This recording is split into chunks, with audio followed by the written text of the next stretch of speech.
सबसे पहले तो 4 घंटा देरी से आपके बीच आए, इसके लिए हाथ जोड़ के क्षमा प्रार्थी है। हेलीकॉप्टर रात को नहीं उड़ता, इसलिए आने में देरी हो गई। गंगापुर की चुनावी सभा में यहां उपस्थित आजाद समाज पार्टी के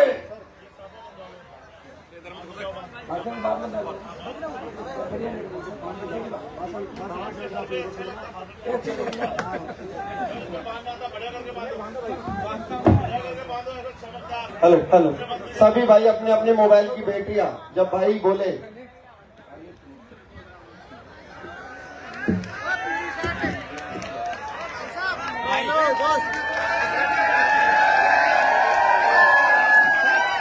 जब तक सभी भाई को अपनी उपस्थिति दर्ज करवाए अपनी मोबाइल की टॉर्च से।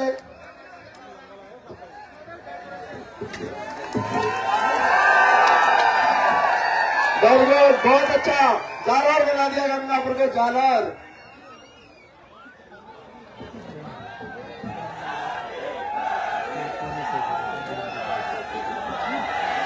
ऐसी रोशनी भाई ने जालौर में करवाई थी अभी।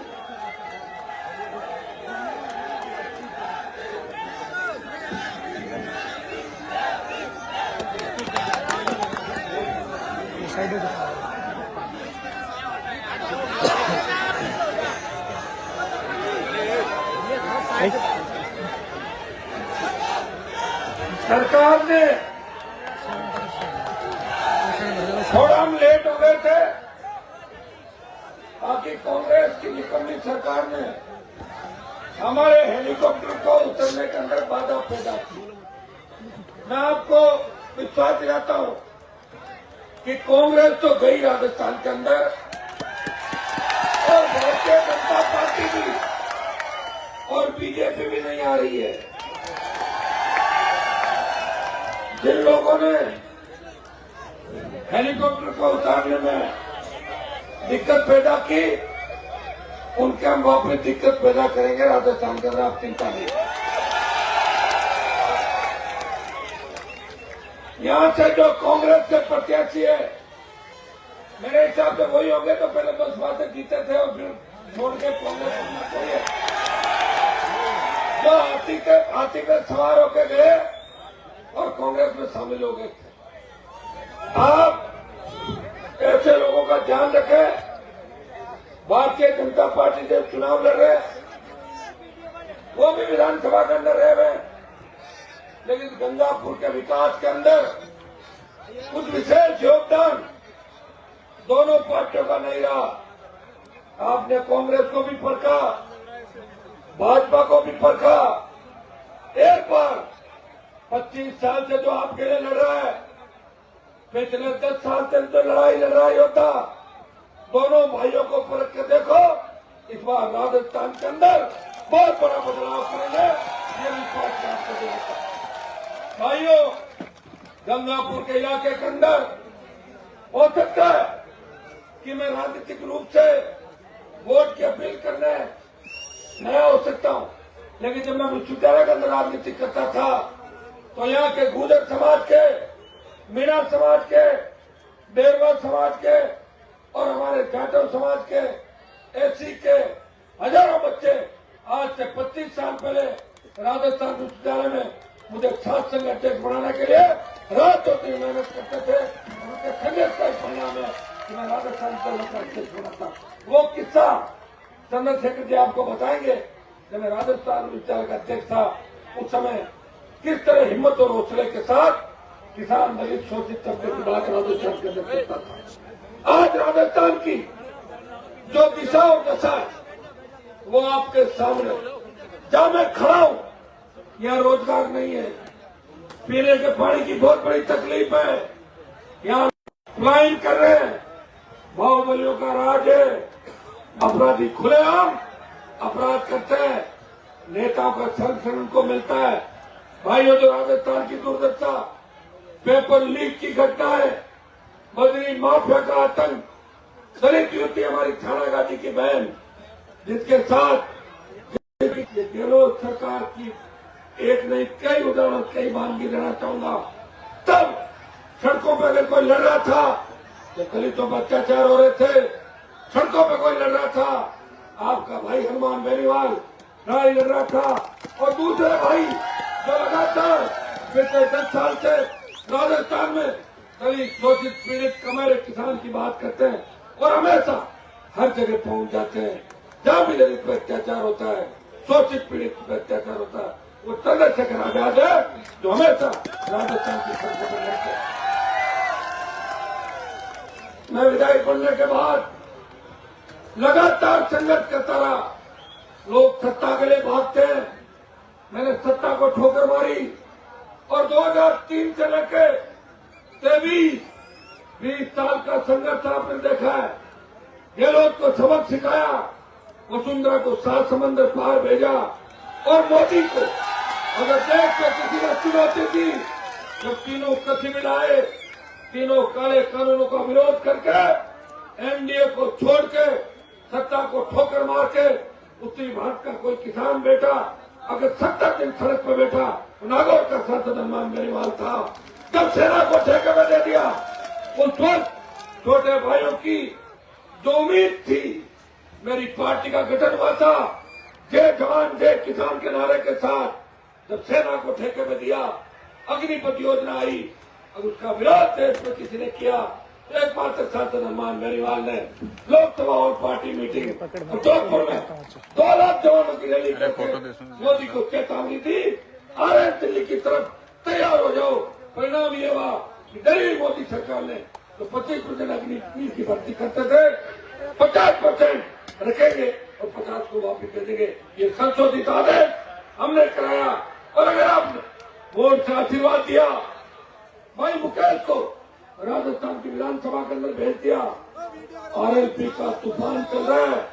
और आज जो कार्यक्रम थे, कल जो कार्यक्रम थे, आजाद समाज पार्टी का भी तूफान चल रहा है। हमारा एक तूफान 25 तारीख तक जिस तरह आप लग रहा है, ये सुनामी बन जाएगा। प्रदेश का जवान, किसान, छात्र और सर्व समाज कांग्रेस और भारतीय जनता पार्टी को भगाएगा। जिस तरह नारा लगा था जब अंग्रेजों को भगाया, अंग्रेजों भारत छोड़ो, हम आए और भारत छोड़ो आंदोलन के बाद अंग्रेज भाग खड़े हुए। राजस्थान में भी जवानों को नारा देना होगा, कांग्रेस भगाओ, भाजपा भगाओ, राजस्थान बचाओ, आरएलपी एसपी गठबंधन को सत्ता में लाओ। आज प्रदेश का किसान कर्जे के बोझ के तले आत्महत्या कर रहा है। किसान के बेटे नशे की प्रवृत्ति के अंदर डूबते जा रहे हैं।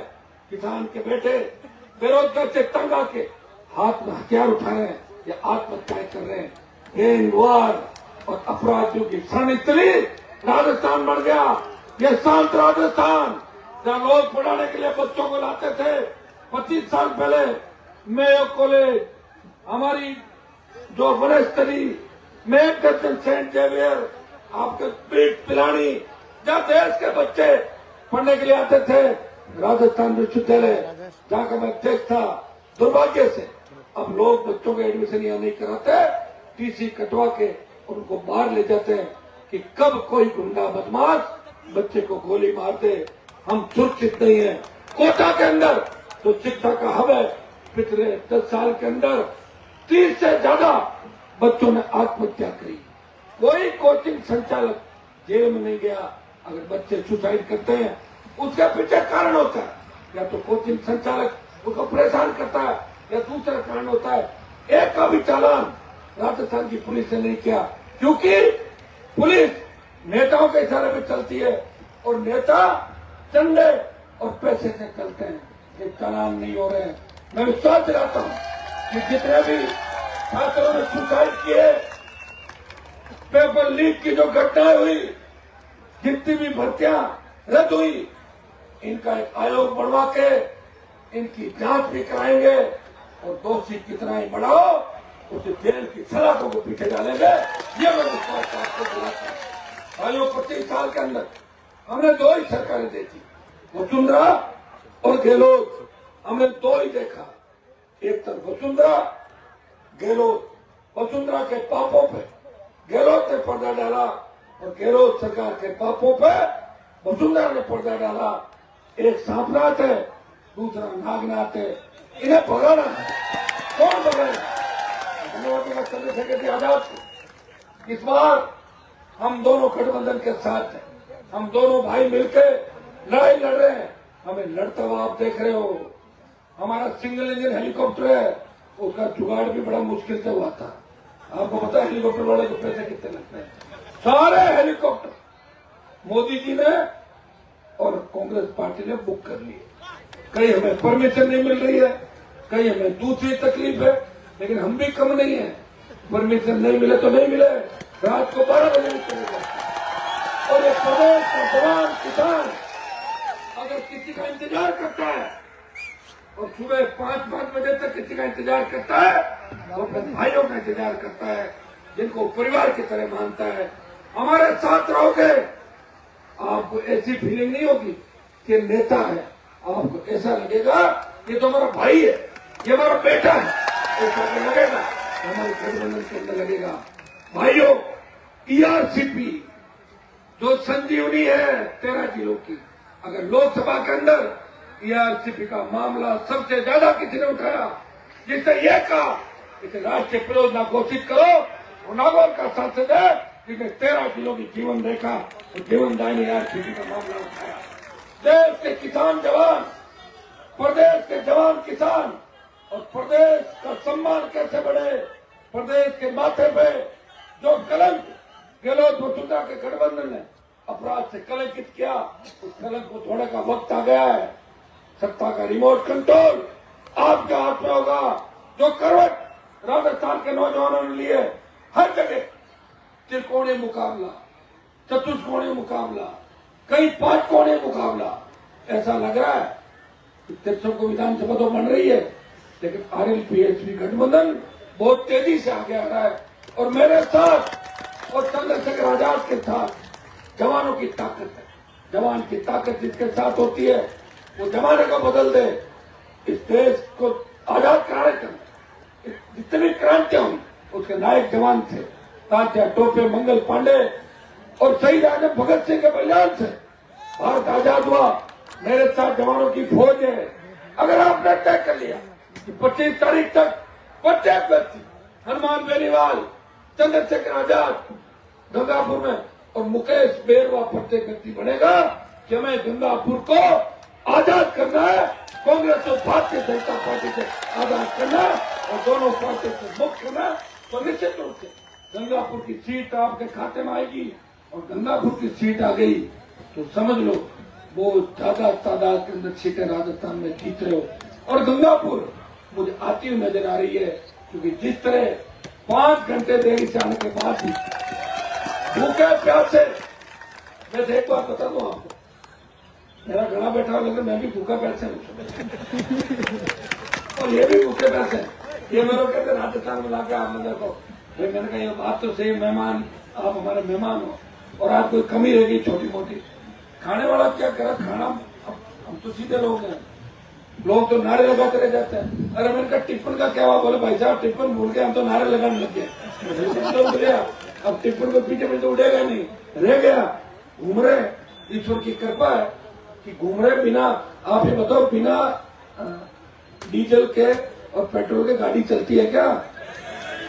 ये चल रही ना हमारी गाड़ी, चेक करा लो। कई लोग कहते हैं अरे ये बताओ हमें तो किसी चीज का नशा ही नहीं, जीवन के अंदर किसी चीज का नशा नहीं हमारे। चाय जरूर पीते हैं, वो भी फीकी पी लेते हैं, वो तो कोई नुकसान नहीं करता चाय का। और नहीं पी तो लोग नाराज हो जाते हैं कि हमारे यहाँ चाय भी नहीं पी, पीनी पड़ती है।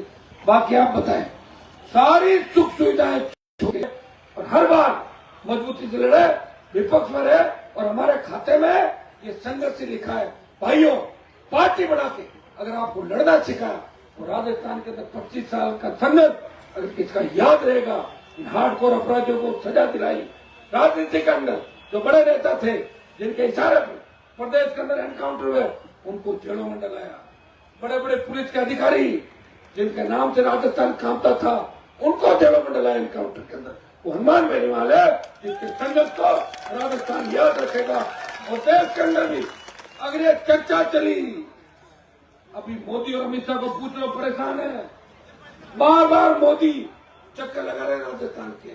जिस तरह छोटे बच्चे मंदिर में देवता के फेरी लगाते भाग भाग, उसी तरह मोदी की यह हालत हो गई कि बार बार मोदी ऐसे आ रहे जैसे कोई राजस्थान के अंदर वो खुद चुनाव लड़ रहे हैं। वो घबरा गए, डर गए, और सबसे ज्यादा उनको डर इस गठबंधन का है। अगर ये गठबंधन कामयाब हो गया तो दिल्ली की सत्ता भी चली जाएगी, क्योंकि दलित किसान जवान के देश का एक हो गया। तो पहले का इतिहास उठा के देखो, जो सर छोटू राम जी और बाबा साहब ने परिकल्पना की थी, जिस तरह हमारे महान नेताओं ने लड़ाई लड़ी आजादी के आंदोलन से लेकर आज तक, हर लड़ाई के अंदर उठा के देखिए, हम सीधे हैं, हमें बांट दिया जाता है, छोटी छोटी बातों में हमें नाराज करवा दिया जाता है। जो कम संख्या में वो राज कर रहे हैं और जिनकी संख्या ज्यादा है वो ताली बजा रहे हैं या रैली में अपनी संख्या बता रहे हैं। भाइयों, वोट की चोट से इस बार बीजेपी को सबक सिखाओ, कांग्रेस को सबक सिखाओ। मैं धन्यवाद दूंगा आजाद साहब को कि मोदी चाय चाय चाय चाय करता प्रधानमंत्री बना, ये उसकी केतली ले आई। मोदी की केतली हमारे पास आ गई। और जब राजस्थान उस जमाने में बड़ा बदनाम हुआ, वसुंधरा 8 PM नो CM सूर्यास्त वसुंधरा मस्त के नारे लगते थे, उस वक्त मुझे लगा कि बोतल बहुत बदनाम हो गई, तो बोतल का चिन्ह में ले आया और लोगों ने, और मैंने कहा पानी वाली बोतल है, वसुंधरा की दारू वाली बोतल नहीं। तो भाई बोतल भी है, केतली भी है। केतली का एक आराम है कि केतली से सर्दी आ रही आगे, चाय भी पी लेंगे, और कोई बदमाशी करेगा तो गर्मा गर्म पानी केतली में डाल के उसके ऊपर डाल देंगे। सही है ना? ये किस काम की केतली आएगी? केतली के बहुत काम है, और हम मिलकर लड़ रहे हैं। और बोतल और केतली जब साथ है तो राजस्थान की सत्ता पे इस बार आपका कब्जा होगा, ये मैं विश्वास आपको दिलाता हूँ। क्योंकि मैं एक विश्वास आपको और दिलाता हूँ मेरे छोटे भाइयों को कि दोबारा अगर मुकेश भाई को जीता के आप देखते हो तो नगर पालिका के अंदर इन्होंने अभी काम किए, जोश के साथ काम किए। और ये चाहते थे कि 18 के अंदर भी हम गठबंधन से लड़े, प्रयास किया था। गठबंधन उसमें बीएसपी के साथ 18 में नहीं हुआ था, उस समय चंद्रशेखर जी आजाद नहीं आए। चंद्रशेखर जी से मेरी एक नाराजगी ये भी है कि मेरी जो पार्टी वो देश में सबसे नई पार्टी थी, और इन्होंने पार्टी बना दी, मेरा रिकॉर्ड तोड़ दिया इन्होंने। अब नई पार्टी, अब आप नई पार्टी के मालिक हो देश के अंदर। अब हम ओल्ड पार्टी मीटिंग में तो बैठ ही सकते हैं, दोनों पार्टियों में हमारी पार्टियां हैं। मोदी के साथ भी बैठ सकते हैं, पप्पू के साथ भी बैठ सकते हैं, और बैठ के हमारी बात कर सकते हैं। ओल्ड पार्टी मीटिंग में तो वही बैठता है जिसकी पार्टी होती है। और इन्होंने पार्टी बना, मैं तो राजस्थान में चुनाव लड़ा, ये तो मध्य प्रदेश में लड़के आ गए, और स्टेट में लड़ने की तैयारी है। बहुत हिम्मत से काम करें, और निश्चित रूप से भगवान इनको सफलता देगा। और इस बार अगर राजस्थान के नौजवानों ने हम दोनों पर भरोसा कर लिया, भाइयों विश्वास दिलाता हूं कि जितने भी राजनीति के अंदर फर्जी दुकानें, जितने भी फर्जी नेता है, आधे सलाखों के पीछे मिलेंगे, आधे थैले लेकर राजस्थान से भाग जाएंगे। ये मैं विश्वास दिलाता हूं। और मुकेश के कार्यक्रम के अंदर लेट हम हो गए, इसका अफसोस मुझे कि काश हेलीकॉप्टर से आते। लेकिन चुनाव का समय आप जानते हो, कई तरह की बात हो जाती, कोई कैंडिडेट कहता मैं 3 में जाऊं, कोई 2 में जाओ, हो जाता कई बार। लेकिन मैं आपकी हिम्मत और हौसले को सलाम करता हूं कि आप यहाँ बैठे रहे, और ये तय है कि आपने इतना इंतजार किया है। और जिस दिन धरती पुत्रों ने इंतजार करना सीख लिया, जिस दिन शोषित पीड़ित कमेरे वर्ग ने अपने नेताओं का इंतजार करना सीख लिया, इसका मतलब सिंहासन के नजदीक हो, सत्ता आ रही है, सिंहासन इंतजार कर रहा है। और मैं विश्वास दिलाता हूं कि अगर हम सत्ता के अंदर आए तो गंगापुर से मुकेश को जिता के भेजोगे। चंद्रशेखर जी कह रहे थे मेरे कान में, मुकेश भाई जीतेगा, मैं कि जीतेगा, और अगर सरकार में हम आ गए तो सत्ता में आएगा, कहने की आवश्यकता है। मजबूत आदमी है, हमें तो ऐसा आदमी चाहिए, और वैसे भी मजबूत है शरीर से भी। विधानसभा में कभी दिक्कत हो तो मैं मेरा आगे खड़ा कर दूंगा, मेरे कोई दिक्कत नहीं है। मजबूत योद्धा है, और निश्चित रूप से आपकी सेवा करेगा। राष्ट्रीय लोकतांत्रिक पार्टी की तमाम टीम से मैं आह्वान करता हूं कि आज के बाद ये लगना चाहिए कि आरएलपी खुद चुनाव लड़ रही है। प्रत्येक आरएलपी का जवान, आरएलपी को पसंद करने वाला आपका भाई आया, अपील कर रहा है। ये कैंडिडेट खेतरी के चिन्ह पे ये संयुक्त उम्मीदवार है।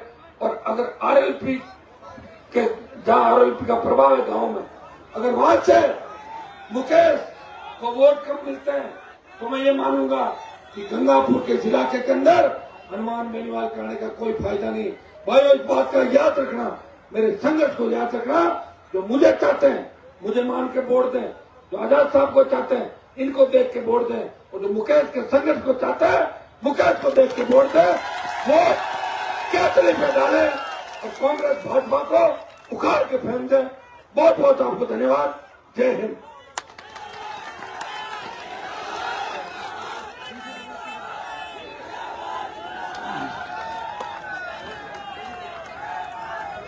माननीय चीफ और आजाद समाज पार्टी के राष्ट्रीय अध्यक्ष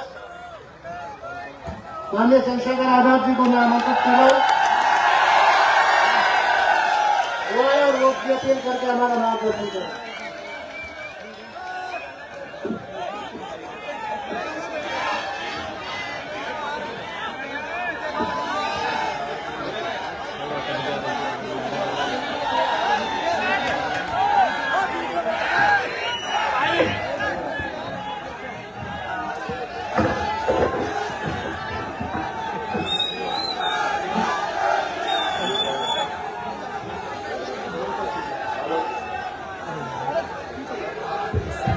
हेलो,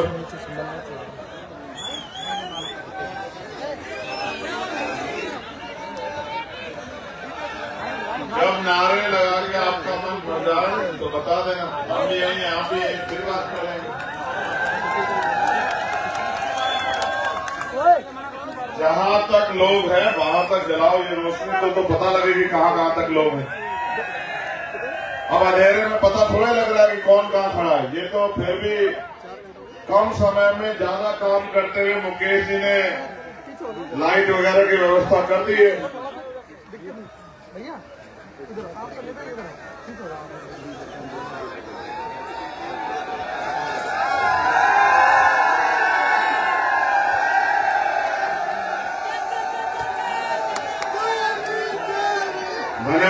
धन्यवाद आप सभी का। गंगापुर सिटी के सम्मानित क्षेत्रवासियों, भीम आर्मी, आजाद समाज पार्टी, राष्ट्रीय लोकतांत्रिक पार्टी के सभी नेतागणों, इस मंच पर उपस्थित, ये तो मंच इतना बड़ा है, इसमें नेता भी बहुत सारे हैं।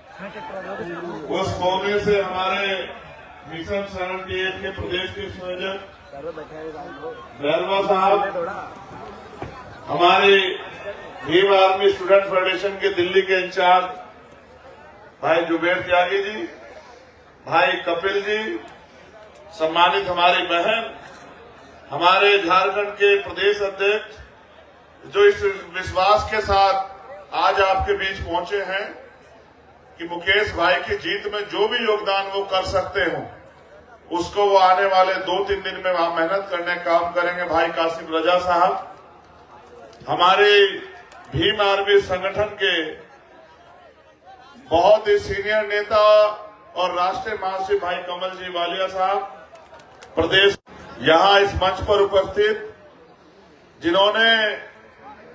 जिनके साथ धोखा किया गया प्रत्याशी द्वारा और उन्होंने उसे वोट की चोट से सबक सिखाने के लिए यहां गंगापुर सिटी पे हमें समर्थन दिया। भाई हासिम खेलदार साहब, जो जिलाध्यक्ष है AIMIM के, बहुत धन्यवाद करता हूं। यहां गाजियाबाद से चल के आए और पार्टी कर रहे भाई भूरे खां साहब, भाई विकास जी, यहां भीम आर्मी स्टूडेंट फेडरेशन के हमारे नेता सुनील कुमार भिंडा जी, धनराज जी, हमारी पार्टी के जिला पंचायत सदस्य और हमारे उत्तर प्रदेश के नेता अमर मलिक जी, हमारे राजस्थान के पार्टी के अध्यक्ष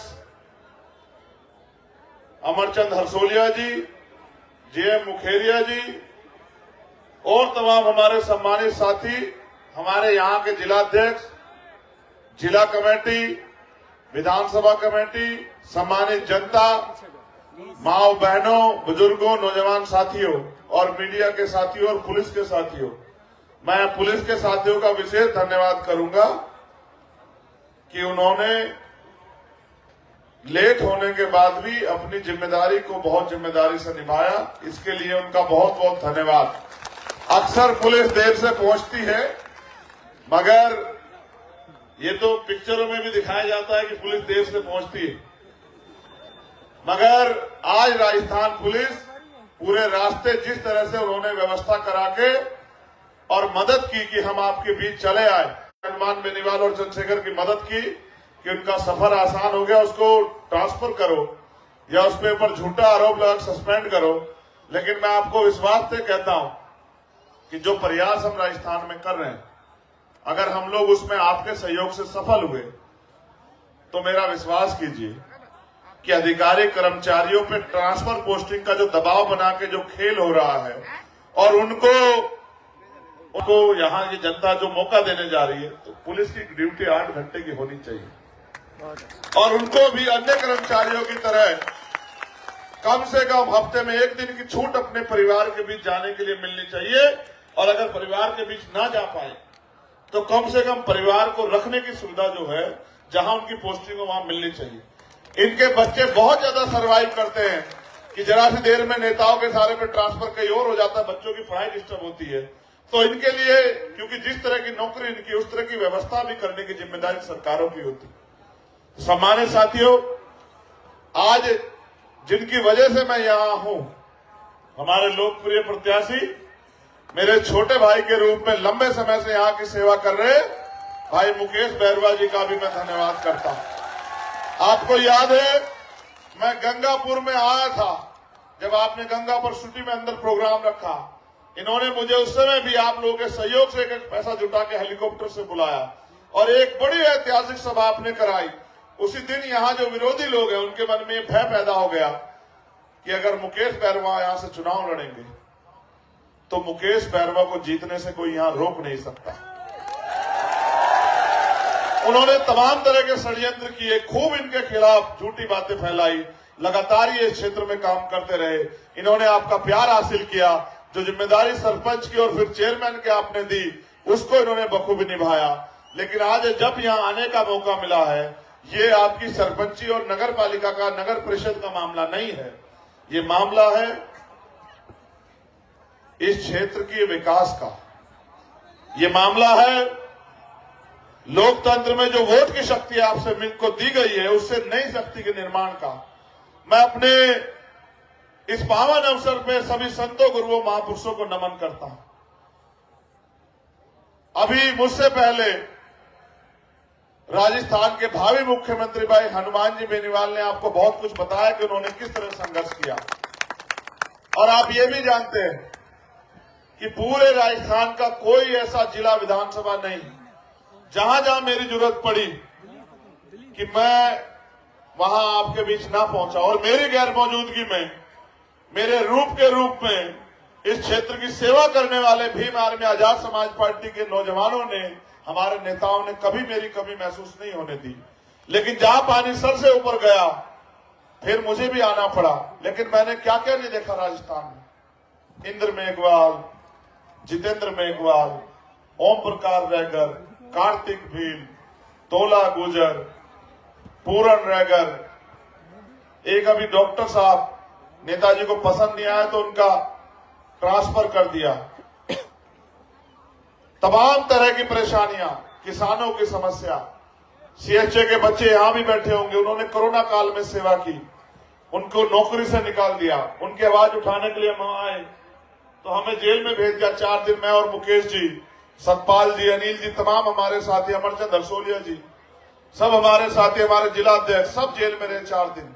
अपराध क्या था कि सीएचए के बच्चे आंदोलन करना चाहते थे, उनकी नौकरी उनको मिल जाए। हमने उनकी मदद का, आंदोलन में सहयोग का वादा किया। मुख्यमंत्री जी को पसंद नहीं आया। होटल में 12 बजे उन्होंने हमें उठवाया और जेल में डलवा दिया। 4 दिन हम लोग जेल में रहे, जेल की रोटी खा के।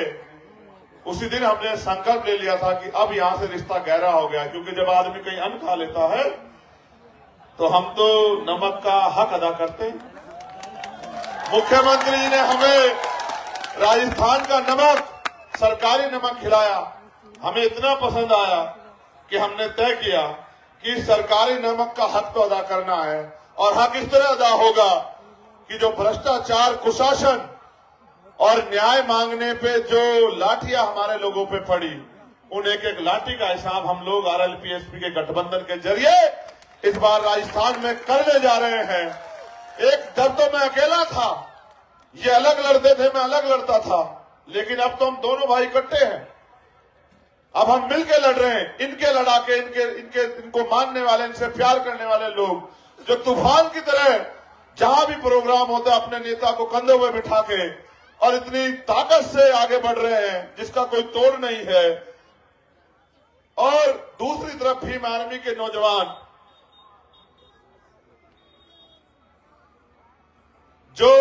जिनके हिम्मत की मैं दाद दूंगा। ना उन्होंने आंधी देखी, ना तूफान देखा, ना धूप देखी, ना छांव, ना बारिश, न साधन की परवाह की। मैंने राजस्थान में जयपुर में आंदोलन किया, थाना गाजी का, जयपुर चले आए। मैंने पाली में आंदोलन किया, पाली चले आए। मैंने जोधपुर में आंदोलन किया, जोधपुर चले आए। मैंने उदयपुर में आंदोलन किया, उदयपुर चले आए। मैंने जहां आंदोलन किया और कहा कि आओ स्वाभिमान सम्मान करे, वहां चले आए। मैंने दिल्ली बुलाया, रेल में, बस में, अपने साधनों से दिल्ली चले गए मेरी ताकत बढ़ाने। और आज सुबह से 12 बजे से भूखे प्यासे इस ऐतिहासिक मैदान में डटे हुए हैं। तमाम तरह की मुसीबतें झेल रहे हैं। जिन्होंने एक गरीब के बेटे के लिए इतना कुछ किया हो, उनके लिए बहुत कुछ करने का दिल में ठान के हम लोग निकले हैं। बहुत ठगे गए हैं आप लोग। आपने वोट देके जिसे ताकतवर बनाया, वो कभी कांग्रेस की गोदी में जा बैठा, कभी मोदी जी की गोदी में जा बैठा। आप वोट देते हैं और वोट लेके वो आगे बढ़ जाते हैं, आपकी जीवन ऐसे ही बना रहता। मैंने राजस्थान को बहुत करीब से देखा एमपी साहब। मैं जब पूर्वी राजस्थान गया, पीने को पानी नहीं, खाने को लोगों के पास रोटी नहीं। ये जो एरिया पड़ता है झालावाड़ वाला, जो मध्य प्रदेश से मिलता है, जब हम संविधान बचाओ यात्रा में थे, मैं गया, महिलाएं देख के आई, वो गारे में उनके पैर सने हुए थे। मैंने पूछा कि आप क्या कर रहे हो? कि यहाँ खेतों में मजदूरी कर रहे हैं। मैंने पूछा कितने पैसे मिलते? कि 200 रुपए। कितने घंटे काम करती हो? कि सुबह 10 बजे से शाम को 5 बजे तक। मैंने पूछा चल जाता है घर? तो उन्होंने कहा चलाने के लिए करना पड़ता है। और मुझसे मत कहलवाओ, मैं कड़वे शब्दों में कह रहा हूं। उनके कपड़े भी फटे हुए हैं, उनके पैरों में चप्पल भी नहीं। ये दिया है सरकार ने हमें। यहां 70 साल हो गए लोकतंत्र को आए हुए, 70 साल। जब देश में आजादी नहीं आई थी तो बहुत सारे लोग अधिकार विहीन थे। उनके अधिकारों पे बैरिकेडिंग लगाई गई थी कि उनको अधिकार नहीं है। फिर बाबा साहब अम्बेडकर के अथक प्रयासों से, सर छोटू राम के अथक प्रयासों से, राष्ट्रपिता ज्योतिबा फूले के संघर्ष से, मां सावित्रीबाई फूले के संघर्ष से और हमारे महापुरुषों के संघर्ष से देश में जनता के पास ताकत बनाने के लिए वोट का अधिकार आया। जब वोट का अधिकार आया, दुश्मन सतर्क था। उसने कहा वोट के जरिए तो ताकतवर हो जाएंगे, इनका राज आएगा, ये गरीबी भी दूर कर लेंगे, ये अच्छे घर भी बना लेंगे, अच्छा रोजगार भी करेंगे, इनके भूखे पेट भी भर जाएंगे, इनको पीने को भी साफ पानी मिलेगा, अच्छा इलाज मिलेगा, अच्छी पढ़ाई मिलेगी, ये ताकतवर हो जाएंगे। उन्होंने षड्यंत्र किया कि इनके पास वोट है, हमारे पास नोट है, हम इनकी वोट को नोट से खरीद लेंगे, इनको वोट की शक्ति का एहसास ही नहीं होने देंगे। बहुत लंबे समय खेलता चलता रहा। फिर एक महामानव जिन्होंने अपनी क्लास 1 की नौकरी छोड़ी, जब उनको पता लगा कि बाबा साहब अम्बेडकर का मिशन अधूरा है, उन्होंने नौकरी छोड़ के इस काम को आगे बढ़ा, लोगों को तैयार किया कि वोट की रक्षा बहन बेटी की रक्षा की तरह करनी है, वोट को बेचना नहीं है। जब तक वो जिंदा थे, यह आंदोलन आगे बढ़ा। लेकिन जब वो नहीं रहे, उनके पैरोकारों ने उनके नारे बदल दिए, उनकी सोच बदल दी, उनके विचार बदल दिए और उन्होंने कहा कि हमसे नहीं हो पाएगा।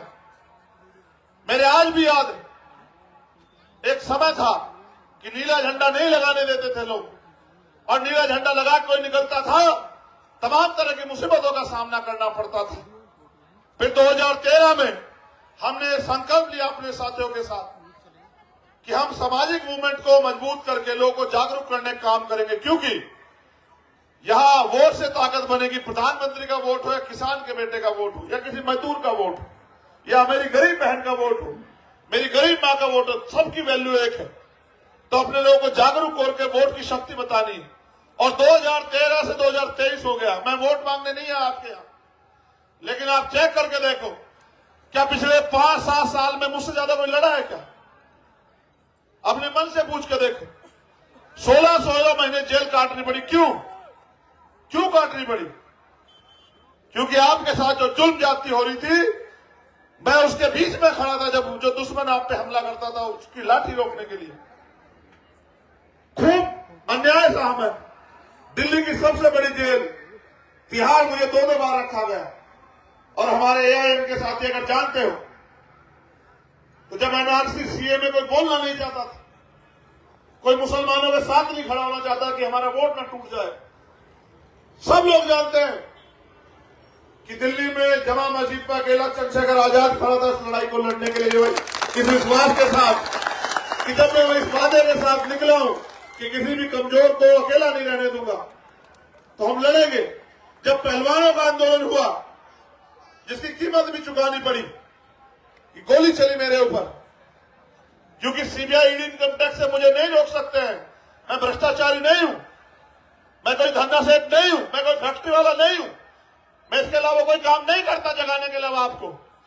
तो जब मुझे रोक नहीं पाए तो मेरे ऊपर गोली चलाई। आपका प्यार आशीर्वाद इतना था कि उनकी गोली से भी बच गया।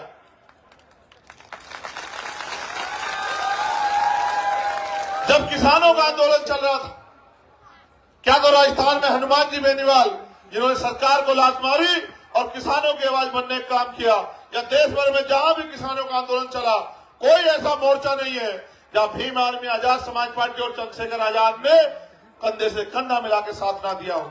हर किसी की आवाज उठाई। जब भी किसी बहन बेटी के सम्मान पे बात आई, कोई हो चाहे हाथरस की बेटी हो, उन्नाव की बेटी हो, कोई हो चाहे, सबका साथ दिया। लेकिन फिर मैंने सोचा कि अभी हम क्या कर रहे हैं कि जब जुल्म हो जाता है, अन्याय अत्याचार हो जाता है, तब हम जाते हैं न्याय दिलाने। ये अन्याय अत्याचार हो क्यों रहा है? क्योंकि सत्ता में जो लोग बैठे हैं उनको फर्क नहीं पड़ता कि बहन की का अपमान हो, बेटी का अपमान हो, बच्ची का अपमान हो, मां का अपमान हो, किसी का अपमान हो।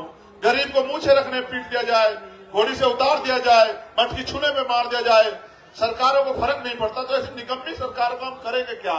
लोकतंत्र में बाबा साहब ने हमें वोट इसलिए दी थी कि हमारा राज स्थापित होगा। हमें 70 साल से ज्यादा हो गए, हमारा राज तो आया नहीं आया।